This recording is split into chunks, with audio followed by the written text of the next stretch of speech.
heb daar een half jaar nu gezeten.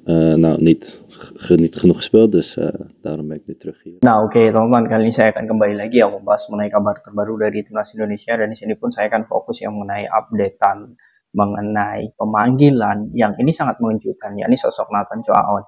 Nah, memang ini sebuah kabar gembira ya, karena memang Nathan Choaon sudah diumumkan juga oleh klub bahwa tidak dilepas sebelumnya. Dan PSSI pun di skuad timnas U23 tidak merilis nama Nathan Choaon. Ini sama saja detik-detik terakhir, dan ini adalah manuver yang sangat bagus bagi Ketua Umum PSSI, yakni Bapak Erick Thohir ya, yang memang pandai dalam melobi para pemain-pemain yang akan bergabung bersama timnas Indonesia. Terbukti setelah melawan ini teman-teman ya, Heracles Almelo. Setelah itu dia langsung terbang ke Qatar untuk bergabung bersama Ivar Jenner dan juga kawan-kawan. Ya, ini memang menjadi hal yang sangat luar biasa, karena kita sangat menunggu ya bagaimana kiprah yang akan dimainkan oleh sosok Nathan Choaon bersama timnas Indonesia. Oke, kita akan membongkar ya bagaimana sebenarnya ketika bergabungnya Nathan Choaon ini, apakah ini akan bisa mendongkrak posisi timnas Indonesia di persaingan grup A. Kalau kita ketahui bahwa sebenarnya saat ini timnas Indonesia ya tergabung bersama Yordania, Australia, dan juga tuan rumah Qatar. Nah, nanti malam tentu akan menjadi sebuah pembuktian bagaimana perdana atau pertandingan awal ya. Nanti kita akan melihat bagaimana skuad timnas Indonesia dan juga bagaimana permainan yang akan ditunjukkan. Karena seperti ini, ada beberapa dampak ketika Nathan Choaon ini bergabung, yakni pencoretan pemain. Apalagi di posisi back ya, di back kanan atau back kiri, tentu untuk posisi Arhan sebagai wing ataupun back kiri ini tidak akan tergantikan. Sementara posisi dari Nathan ini sama seperti Arhan, tetapi kelebihan Nathan ini dia bisa diletakkan di kanan ya. Nah, ini menjadi sinyal positif sebenarnya bagi Nathan Choaon, dan dirinya pun sepertinya akan menggeser salah satu bintang besar. Siapa dia? Yakni sosok Doni Pamungkas. Nah, memang kalau dilihat ya, persaingan di lini belakang ini sangat kuat sekali dan juga sangat ketat. Tetapi Doni Trip dengan bagaimana dirinya bermain bersama Persija, dan dirinya pun juga selalu menjadi andalan pemain-pemain muda di Persija, ini memang sangat sulit sekali sebenarnya bagi Sintayong, tapi tidak ada pilihan lain.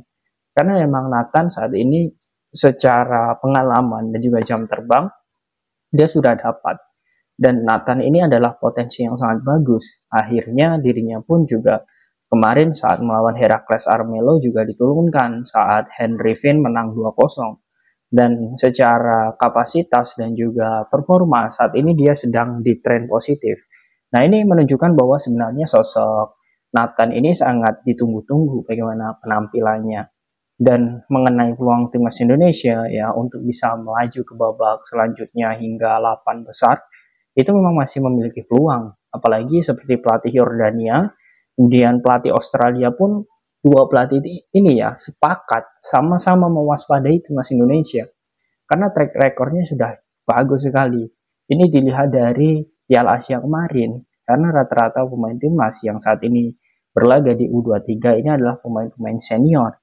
Dan itu menjadi dasar atau tolak ukur mereka mengapa mereka mewaspadai Indonesia. Nah, ini memang menjadi hal yang sangat bagus ya. Kita sudah melihat ya beberapa data bahwa kita memang secara statistik dan juga sekuat itu memang lebih diunggulkan.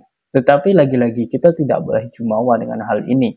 Karena memang Qatar sebagai tuan rumah juga sudah mempersiapkan dengan baik ya, bahkan juga seperti Indonesia ya, Qatar juga sudah menyiapkan banyak pemain-pemain senior kemarin yang berlaga di Piala Asia, bahkan menjuarai Piala Asia kemarin, yang disiapkan juga untuk di Piala Asia U23.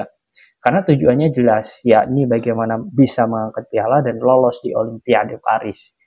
Nah, sedangkan ya timnas Indonesia lagi-lagi mendapatkan keuntungan di sini, yakni ya pelatih kita yakni Sintayong ini berhasil pada tahun 2016 kemarin ya melangkah ke final di Piala Asia U23. Pada saat itu Korea Selatan itu kalah dengan skor 3-2 melawan Jepang, di partai final. Tetapi setidaknya ini bisa merekonstruksi lagi bagaimana pengalaman dari Shin Tae-yong yang sudah mengantarkan Korea Selatan ini agar nantinya bisa mengantarkan timnas Indonesia. Ini bukan sesuatu hal yang tidak mungkin ya, ini bisa saja terjadi, dan keseriusan dari PSSI ini akan menjadi tantangan bagi Shin Tae-yong. Dan ini adalah tantangan yang sangat luar biasa. Kita hanya tinggal menunggu bagaimana gebrakan yang akan dilakukan oleh timnas Indonesia. Karena memang saat ini kita sangat membutuhkan kemenangan, kemudian membutuhkan bagaimana permainan yang sangat bagus ya, dan juga membutuhkan bagaimana kita bisa lolos ya di fase selanjutnya. Walaupun secara hitung-hitungan dengan negara Australia, kemudian Yordania, kita di atas kertas itu kalah, tetapi kita harus ingat ini levelnya U23. Ya, mereka seperti Australia pun kalau dilihat dari peta kekuatan, banyak juga pemain yang tidak dilepas oleh klubnya, ya. Seperti pemain Viking FK, yakni Kabayev Yandex, ya. Ini pun juga tidak dilepas, ya. Kemudian juga pemain Utrecht pun ya, yang berlaga di Liga Belanda, yang bermain saat ini sama seperti Ivar Jenner, itu tidak dilepas oleh klub. Sedangkan kita beruntung, Ivar Jenner dilepas ya. Padahal mereka berdua juga sama-sama bermain di Utrecht ya, atau di divisi 2 Liga Belanda. Nah, ini artinya kita sedikit beruntung. Kita sangat bersyukur kepada Bapak Erick Thohir ya, bahwa sosok Ivar, kemudian Rafael, kemudian Justin ini bisa dilepas. Kita ketahui untuk Justin ini akan bergabung ke tanggal 17.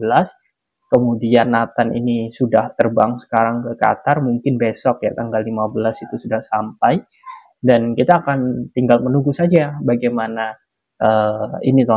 perkembangan timnas. Yang jelas ini akan menjadi laga yang sulit karena ini laga pertama melawan tuan rumah langsung, dan kita akan melihat bagaimana euforia supporternya. Dan semoga saja ya, karena ini turnamen yang memang ada kaitannya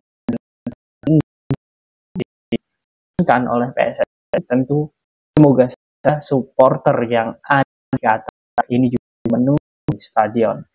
Akan menjadi hal yang sangat biasa. Nah, bagaimana kalian teman-teman dengan bergabungnya sosok Nathan Chow Ang dan juga beberapa pemain keturunan lainnya?